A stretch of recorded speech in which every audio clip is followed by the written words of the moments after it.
안녕하세요. 저는 이조리입니다. South Texas의 Rio Grande Valley에 있는 지언루트 교회의 공식 팟캐스트인 들어옴 도는 믿음에 우선 과서 환영합니다. 우리에 대한 자세한 내용은 zionalamo.org에서 확인할 수 있습니다. 한국어로 된 이 에피소드는 휴스턴 힐탑 한국 루트 교회 옥승웅 목사님이 마가복음 1장 21에서 28절의 말씀을 바탕으로 한 소교로 권위 있는 새 교훈이라는 제목의 내용을 담고 있습니다.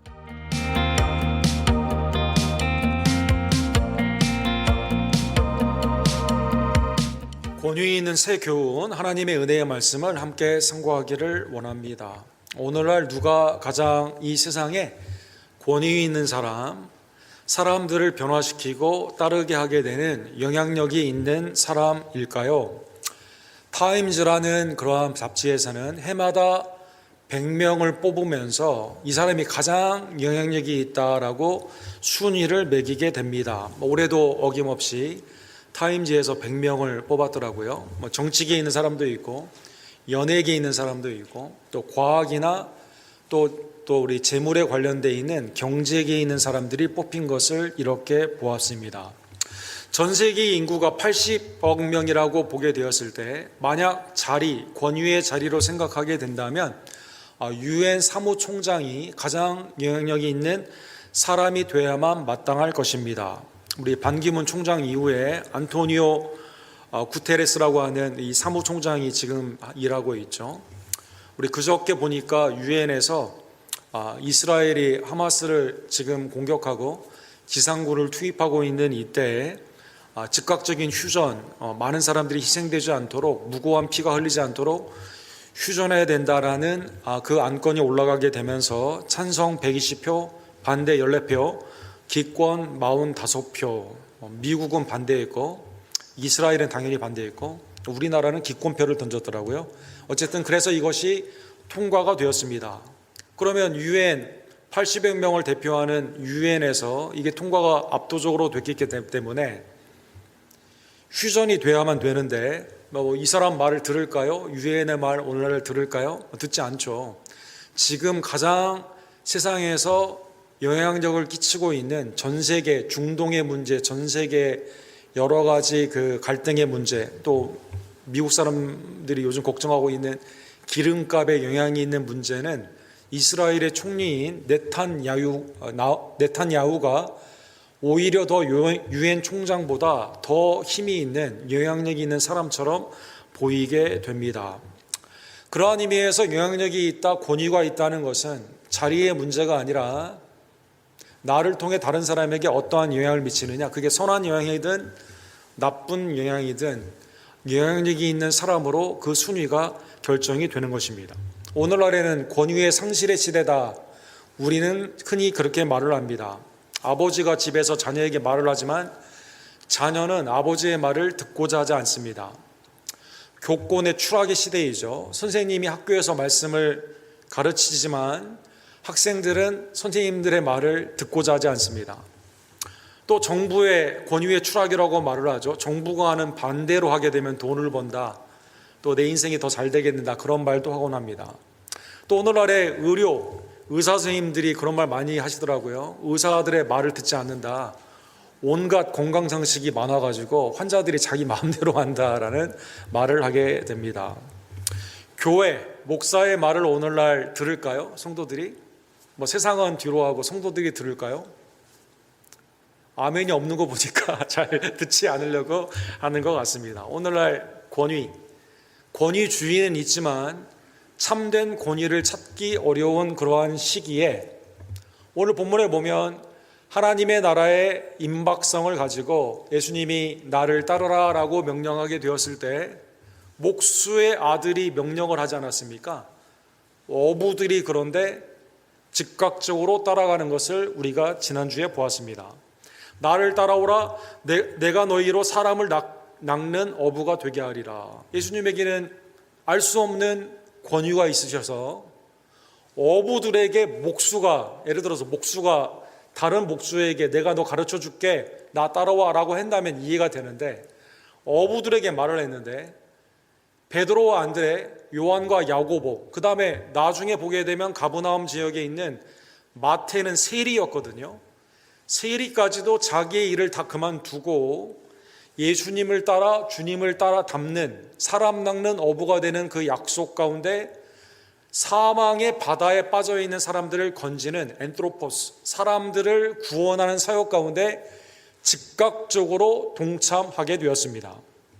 예수님이 제자들을 데리고 그 다음에 가신 지역은 마가복음 1장 오늘 본문 21절에 보면 그들과 함께 가버나움에 가셨다라고 말씀하여 주십니다.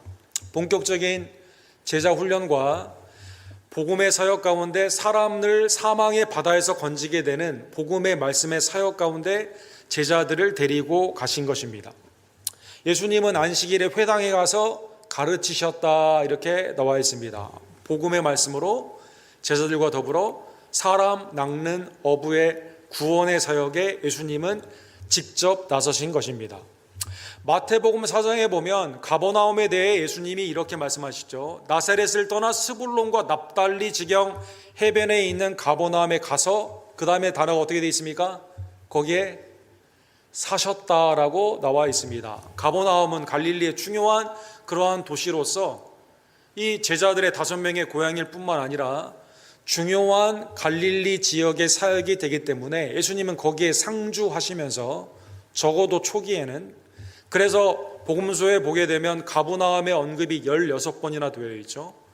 회당에서 가르치시고 주중에는 하나님의 말씀을 또한 일터와 여러 가지 사역 가운데 가르치는 사역으로 구원의 역사 가운데 제자들과 함께 하신 것입니다. 16절에 보면, 그래서 마태복음 4장에 보면 흑암에 있는 백성이 큰 빛을 보았고 사망의 땅과 그늘에 앉는 자에게 빛이 비치었도다. 어두움에서 빛으로 구원하시는 사역 가운데 제일 먼저 집중적으로 가버나움에서 예수님은 사역을 하신 것입니다. 예수님이 안식일에 회당에서 말씀을 가르치실 때 아마 그동안 회당에 다녔던 사람들은 수없이 바리새인이나 서기관이나 때로는 파송된 제사장을 통해서 하나님의 말씀을 들었을 것입니다.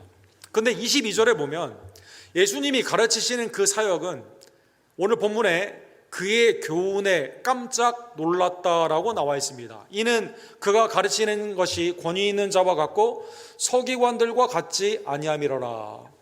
아니, 권위라고 말을 하는 authority, 이거는 자리가 사람을 만든다. 우리 한국 속담에도 있잖아요. 모세의 자리에 앉아있는 서기관과 바리새인이 자리로 말을 하면 더 권위가 있죠. 예수님은 무슨 자리가 있습니까? 목수의 아들인데, 그렇죠? 요셉, 마리아의 아들 아니냐? 사람들이 얼마나 그 직업을 가지고 놀렸습니까? 그런데 놀랍게도 예수님의 교훈은, 말씀은 서기관들과 같지 아니하였다라는 것입니다. 이 표현이 산상수훈이 끝나게 되는 마태복음 7장에도 한 번 더 나오죠. 마음이 가난한 자가 복이 있다고 시작한 이 팔복의 하나님의 은혜의 말씀으로 7장이 마무리가 되는 산상수훈에 예수님이 말씀을 마치셨을 때 사람들이 그 가르침에 깜짝 놀라게 됩니다. 이유가 뭘까요? 이유가 똑같습니다. 이는 그 가르치시는 것이 권위 있는 자와 같고 그들의 서기관과 같지 아니함이로다. 마태복음 7장 29절에 똑같이 그렇게 나와 있습니다. 그러면 자리로 말을 하면 권위와 권세는 서기관들이 당시에 가지고 있었고, 자리로 말을 하면 목수의 아들인 예수님에게는 아무런 힘이 없는데 가르친 내용이 분명히 달랐기 때문에 사람들은 깜짝 놀랐다는 것입니다. 서기관들의 가르침에는 왜 사람들이 놀라지 않고 반응하지 않았을까요? 마태복음 23장에 보면 예수님이 그 이유를 분명히 말씀하여 주시게 됩니다. 예를 들면 13절에 이렇게 나와 있습니다. 마태복음 23장에 화 있을진저 외식하는 서기관들과 바리새인들이여, 너희는 천국문을 사람들 앞에서 닫고 너희도 들어가지 않고 들어가려 하는 자도 들어가지 못하게 하는도다. 하나님의 회당 안에서 하나님의 나라에 들어가는 복음을 증거해야만 되는데 서기관과 바리새인은 외식하는 것으로 천국문을 닫습니다. 본인도 안 들어갑니다. 다른 사람도 못 들어가게 했다라는 것입니다. 마태복음 23장 15절에도 한번 이 말씀이 나오죠. 화 있을진저 외식하는 서기관들과 바리새인들이여, 너희는 교인 한 사람을 얻기 위하여 바다와 육지를 두루 다니다가 생기면 너희보다 배나 더 지옥 자식이 되게 하는도다.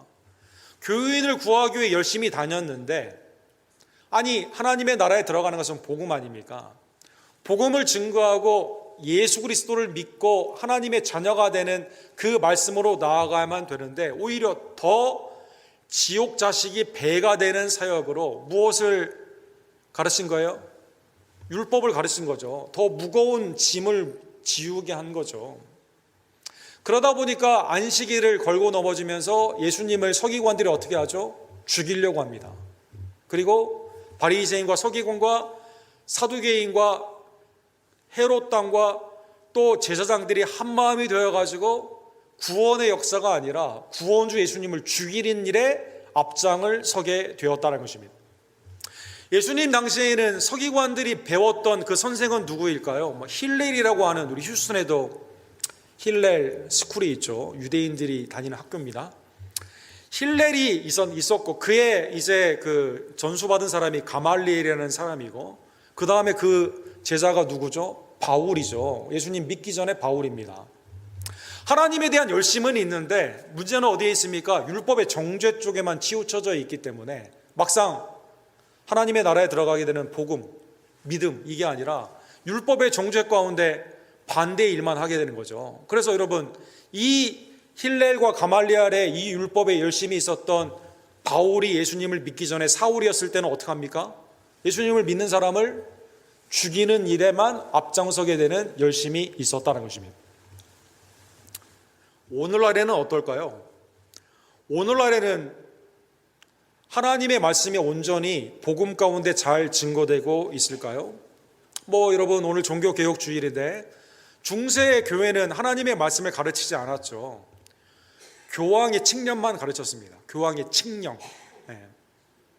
예를 들면 우리가 지난주에도 평신도를 온전히 인정한 것이 1950년 바티칸 두 번째 공의회였다, 이렇게 말씀드리지 않았습니까? 바티칸 2라는 뜻은 뭡니까? 바티칸 1도 있었다는 뜻 아닙니까? 바티칸 1은 1870년에 있었습니다. 이때 이 수많은 추기경들과 학자들이 뭘 결정을 했습니까? 교황은 무오하다. 교황은 절대 잘못이 없고 실수할 일이 없다.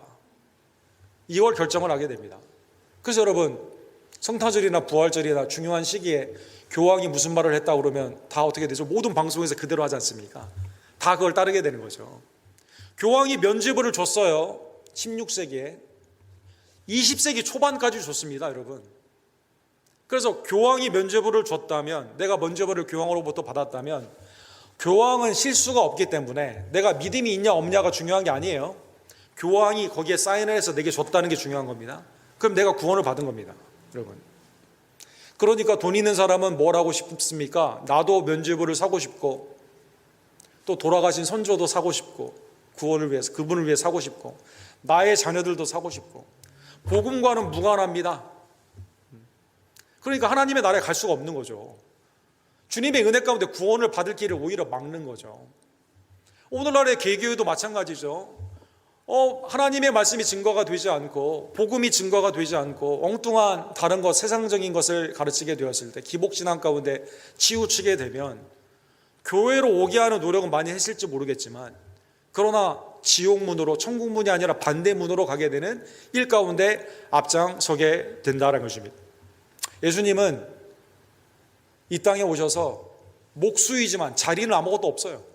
그러니까 하나님의 말씀이 육신이 되어진 예수님은 구원 가운데 죄와 사망에서 우리를 자유케 하시는 복음을 증거하시고, 사람들이 그걸 들었을 때 서기관과 다르다라는 것으로 깜짝 놀라게 되었다는 것입니다. 예수님이 이러한 복음 사역을 계속하게 되었을 때 누가 가장 싫어할까요? 사탄이 가장 싫어하겠죠. 23절에 보면 말씀을 하고 있는 그때 더러운 귀신 들린 사람이 소리를 질렀다, 이렇게 나와 있습니다. 말씀을 방해했다는 것입니다. 이렇게 말합니다. 24절에 보면 나사렛 예수여 우리가 당신과 무슨 상관이 있나이까? 우리를 멸하러 왔나이까? 나는 당신이 누구인지 아노니 하나님의 거룩한 자이니이다. 회당의 가장 거룩한 장소에 가장 더러운 귀신이 이 가운데 있었다는 것입니다. 이게 두 개가 상충이 되는 거죠. 성경에 보면 여러분 귀신이나 사탄을 아름답다, 정결하다 이런 말 전혀 없죠. 더럽고 추하다 이런 말 많이 나와 있죠. 더럽고 추한 귀신 들린 사람이 예수 그리스도의 말씀의 사역을 회당 안에서 방해했다는 것입니다. 아니 광야에서 시험한 건 이해가 되죠. 세속의 시장에서 사람들의 마음을 흔드는 건 이해가 됩니다. 근데 회당 안에서 그렇게 했다는 것입니다. 그러면 교회 건물 안에도 이런 일이 있을 수가 있을까요? 우리가 주의해야만 되는 거죠, 여러분. 야고보서 2장 19절에 보면 사실 예수님이 마귀를 멸하는 사건으로 이 땅에 지상에 오신 목적 중에 하나가 그거거든요. 하나님의 거룩한 자가 당연히 예수 그리스도죠. 근데 이 말은 틀린 말은 아니에요.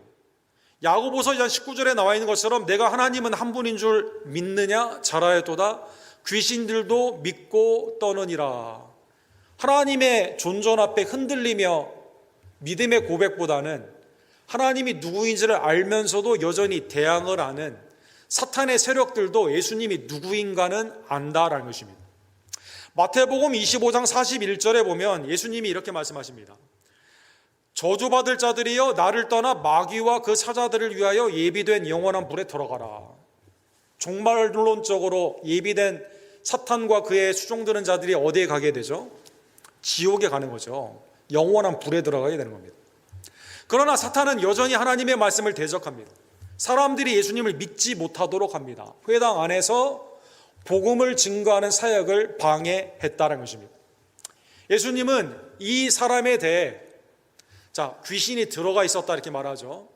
그러면 예수님은 이 땅에 오신 이유가 마귀는 멸하지만 사람은 구원하시는 예수님 아닙니까? 그래서 오늘 본문에 보면 두 가지의 명령을 합니다. 하나는 잠잠하라라고 말을 하고 하나는 그 사람에게서 나오라라고 말씀하여 주십니다. 귀신의 영향 가운데 자유케 되지 못한 이 사람이 지금 얼마나 괴롭겠습니까, 여러분? 예수님이 하는 말을 맞고 그 사람에게서 떠나라고 하는 명령을 두 가지로 이렇게 하게 되는 것이죠.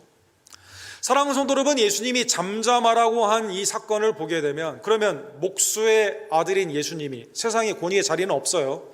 귀신이 여기에 순복할까요? 권위의 자리라고 생각하면 순복하지 않겠죠. 그러나 참 권위 가운데는 순복하겠죠. 잠잠하라 고요하라고 말씀하신 사건이 마가복음 4장 39절에 한 번 더 언급이 되어 있습니다. 예수님이 갈릴리 건너편으로 가자고 했을 때 광풍이 붑니다. 제자들은 예수님이 주무시게 되니까 우리가 죽게 된 것을 돌아보지 않습니까? 예수님을 깨우게 됩니다.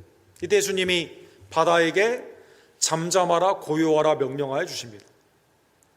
그러면 목수의 아들인 예수님이 권위의 자리로는 아무것도 아닌데 바다에게 명령을 했어요. 근데 예수님은 참 권위를 가지고 계시죠. 바다가 어떻게 합니까? 순복을 하게 됩니다. 바람이 그치고 아주 잔잔하여지니라. 제자들이 깜짝 놀랍니다. 이는 누구이기에 바다조차 순종하느냐. 깜짝 놀라게 됩니다.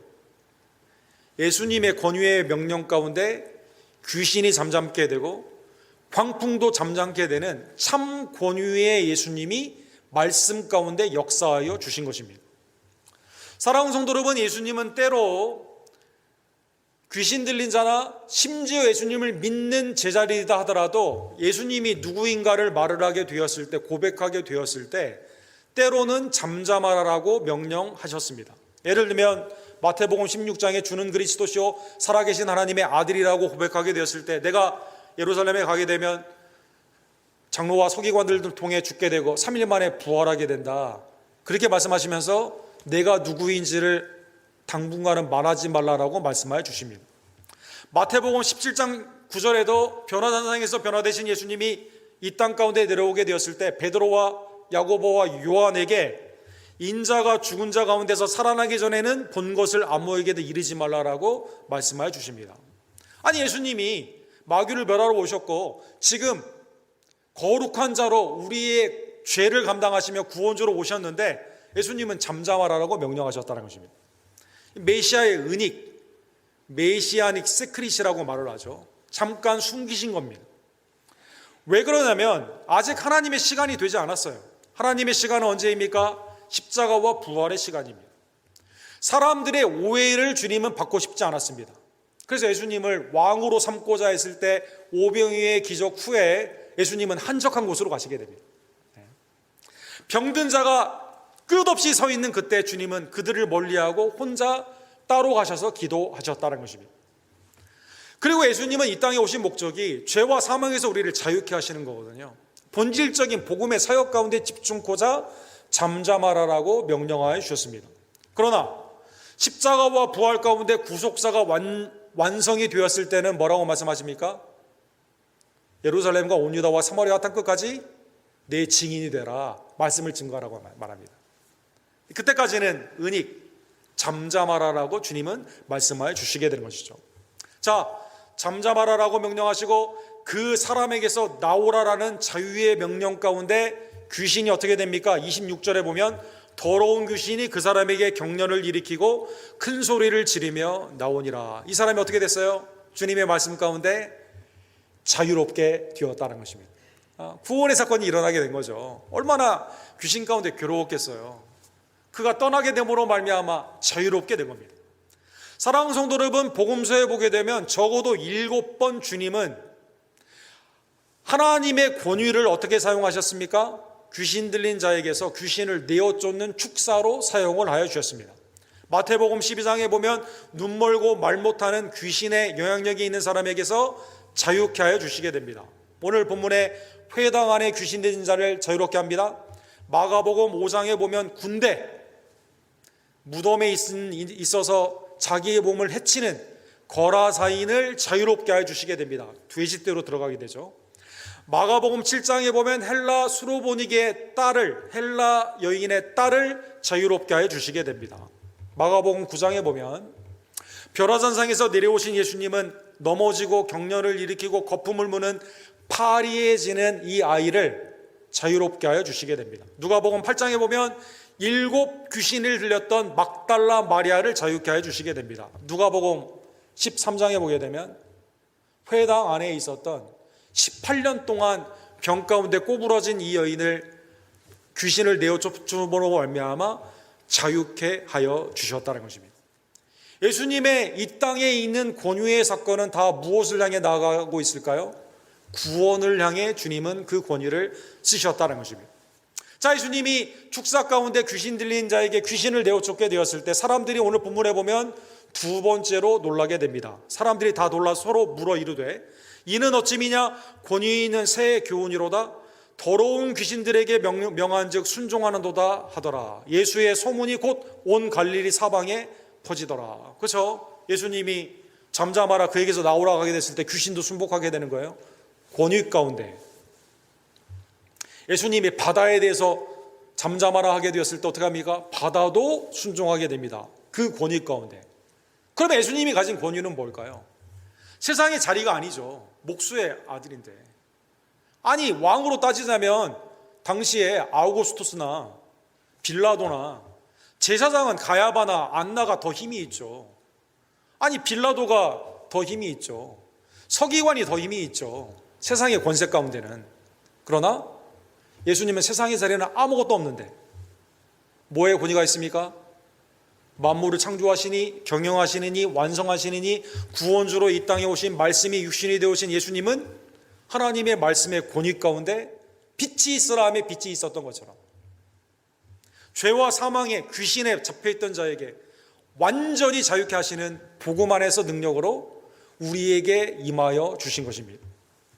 마태복음 28장 18절에 보면 너희는 가서 모든 족속으로 제자를 삼으라는 명령 앞에 이렇게 되어 있죠. 하늘과 땅의 모든 권세를 내게 주셨으니. 그렇죠. 하나님이 아들에게 모든 권세를 주신 거죠. 아들을 영접하는 자에게는 구원의 은혜를 주십니다. 아들을 거부하는 자에게는 심판하시게 되는 겁니다. 모든 권한이 누구에게 있습니까? 아들에게 있다는 것입니다. 그러면 예수님은 세상에서 무슨 직분을 가졌을까요? 세상에서는 아무런 직분을 갖지 않았습니다. 하나님의 아들로서의 그 권위를 무엇을 위해? 오직 구원을 위해 사용하셨다는 것입니다. 자, 그러면 질문, 오늘 본문은 여기까지인데 질문과 오늘 감사와 적용을 생각해 보기를 원합니다. 자, 질문하겠습니다, 여러분. 자, 그러면 가버나움 사람들이 예수님 거기 사셨습니다. 회당에서 말씀을 증거하셨습니다. 귀신을 내어주었습니다. 그 다음에 병든 자를 고쳐주셨습니다. 하나님의 은혜의 말씀, 천국의 산상수훈을 그 가운데 증거하셨습니다. 가버나움 사람들은 그러면 예수님을 놀라긴 했어요. 교훈 가운데 영접했을까요? 예수님을 믿고 따랐을까요? 우리가 복음을 듣습니다. 하나님의 은혜를 경험합니다. 매일의 삶 가운데 가끔 깜짝 놀랄 때가 있어요. 하나님이 나를 이렇게 사랑해 주시는구나 놀랄 때가 있습니다. 여러분과 저는 오늘 종교개혁주일에 우리는 주님을 온전히 믿고 오직 믿음으로 살아가고 있을까요? 놀랍게도 마태복음 11장 23절에 보면 주님이 거기 사셨다니까요, 여러분. 말씀을 증거하고 기적과 이적을 수없이 행하셨다니까요.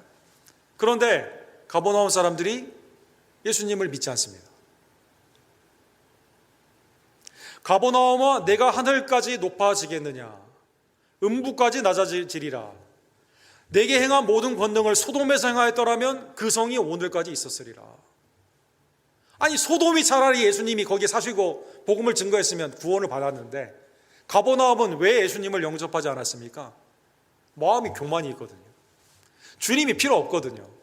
가끔 가르치면 놀라요. 아, 대단하네. 나는 필요 없어요. 요한복음 6장에 보면 오병이어의 기적을 여러분 어디서 행했을까요? 가버나움 쪽에서 행했습니다, 여러분. 이 말씀은 예수께서 가버나움 회당에서 가르칠 때 하셨느니라. 오병이어를 하고 사람들이 왕으로 삼고자 할 때 한적한 곳으로 가셨습니다. 이때 예수님이 이렇게 말씀하시죠. 나를 먹고 내 피를 마셔야만, 내 살과 피를 먹고 마셔야만 하나님의 나라, 신령한 하나님의 은혜 가운데 구원을 받는다 말씀을 하게 되니까 사람들이 뭐라고 말합니까? 더 이상 떡이 안 나온다고? 그때부터 그 제자 중에 많은 사람이 떠나가고 다시 그와 함께 다니지 아니하니라. 가르침 너무 어려워. 이거 내가 필요한 건 지금 오병이어의 기적처럼 주님을 따라다니면 먹고 사는 일이 해결되는 건데, 아니 갑자기 왜 참된 양식은 주님의 몸이고 참된 음료는 주님의 피라고 왜 그러냐. 제자들이 떠나간다니까, 여러분. 요한복음 6장 66절에 그래서 이 가버나움 이 지역에서 베드로가 이렇게 말합니다. 너희도 떠나려냐? 영생의 말씀이 주께 있는데 우리가 어디를 갑니까? 베드로가 정답을 말한 거죠, 여러분. 영생의 말씀이 여기 있는데 어디를 떠나갑니까? 사랑하는 성도 여러분, 나는 수많은 주님의 은혜를 받고 간헐적인 깨달음도 있고 말씀을 들을 때나 말씀을 행할 때나 하나님의 은혜를 체험도 하지만 궁극적으로 혹시 여러분과 저는 가버나움 사람들처럼 내 마음에 내 삶의 이 영역 주님은 들어오지 않는다고, 필요 없다고 생각하고 있는, 주님을 따르고 있지 않는 나의 삶은 아닌지 함께 상고해보는 복된 종교개혁 주일이 되기를 간절히 원합니다. 사랑하는 성도 여러분, 주님은 하늘과 땅에 있는 모든 권세를 가지고 계셨습니다. 근데 놀라운 것은 주님이 이 권위를 아까 말씀드린 것처럼 무엇을 위해 사용하셨다고요? 우리를 구원하시는 데 사용하셨습니다. 이방인의 임금들은 그렇지 않죠. 세상의 권위는 그렇지 않죠, 여러분. 우리가 세상의 권위 가운데 순종하는 거 하지만 마음의 기쁨을 하기보다는 율법적으로 이거 안 하면 벌 받으니까 아니면 벌금 부니까 하는 거 아닙니까? 세상은 율법으로 돌아가죠. 요한복음 19장에 보면 예수님이 빌라도의 법정 앞에서 쓰게 되죠. 빌라도가 이렇게 말합니다. 야, 내가 너 놓아줄 수도 있고 십자가에 못 박을 고난, 같은 단어예요. 권위가 나한테 있어. 나한테 잘 보여. 주님이 뭐라고 말씀하십니까? 위에서 주지 아니하셨더라면 나를 해할 권한이 없었으리니. 주님은 놀랍게도 빌라도의 이 권한 앞에 자기의 다른 권한을 쓰지 아니하시고 십자가형을 언도를 받으십니다. 사랑하는 성도 여러분, 그게 우리의 구원의 십자가의 은혜의 이유가 되게 되는 겁니다. 에베소서 5장 2절에 보면 그는 우리를 위하여 자신을 버리사 이렇게 되어 있습니다.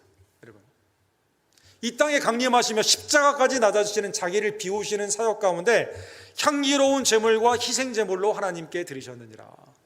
이 모든 권위를 어디에 사용하셨어요? 여러분과 저를 구원하기 위해 천하보다 여러분과 저를 귀히 여기시고 구원하시는데 사용하셨다는 것입니다. 아멘. 여러분. 네. 그러기에 오늘 본문의 말씀을 깨달으면 하나만 적용 짧게 생각하기를 원합니다. 주님의 이 권세 앞에 사랑하는 성도 여러분, 나를 구원하시기 위해 쓰신 이 권세 앞에 주님이 우리에게 권세를 주셨죠. 아들을 영접하는 자에게 하나님의 아들, 딸, 자녀가 되는 권세를 주셨습니다. 놀라운 권세입니다, 여러분. 요한복음 3장 36절에는 아들을 믿는 자에게는 영생이 있고 아들에게 순종하지 아니한 자는 영생을 보지 못하고 도리어 하나님의 진노가 그 위에 머물러 있느니라. 아들을 믿는 자, 아들에게 순종하는 자에게 영생의 은혜를 주셨음을 다시 한번 깨달으며, 세상의 모든 권위가 아니에요. 다 주님의 놀라우신 하늘과 땅에 있는 모든 권세를 가진 주님 앞에, 우리는 엉뚱한 권세 앞에 무릎 꿇는 일이 얼마나 많습니까? 진정한 권위를 가지신, 진정한 권세를 가지신 주님 앞에 순종하는 주의 종들 되기를 간절히 원합니다. 사도행전 5장에 보면 하나의 예가 나오죠. 산헤드린 공회에서 제자들을 잡아다가 베드로가 요한에게, 야, 예수님의 이름으로 말씀 증거하지 말고 부활 말하지 마 라고 했을 때 베드로와 요한 사도들이 안 할게요, 한 번만 용서해 주세요 라고 했을까요?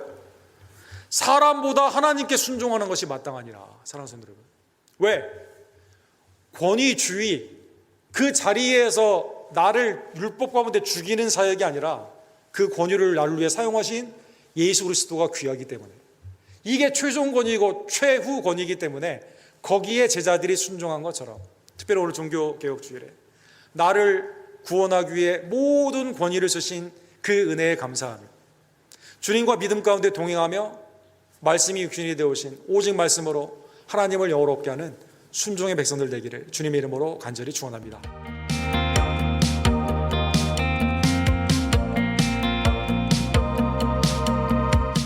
이 에피소드는 텍사스 알라모에 있는 시온 루터 교회에서 여러분에게 전해드리는 우리의 두려움 혹은 믿음 팟캐스트의 일부입니다. 감사하게도 옥 목사님의 설교를 접할 수 있게 해주셔서 감사합니다. 옥 목사님 이메일 sung@gmail.com으로 연락이 올 수도 있습니다. 경청해 주셔서 감사드리며 조금함과 두려움이 아닌 인내와 믿음을 통해서만 하느님의 도움으로 인생의 문제를 효과적으로 다룰 수 있는 용감과 용기를 접으시길 바랍니다. 이메일은 fearorfaithpodcast@gmail.com으로 연락하시면 됩니다.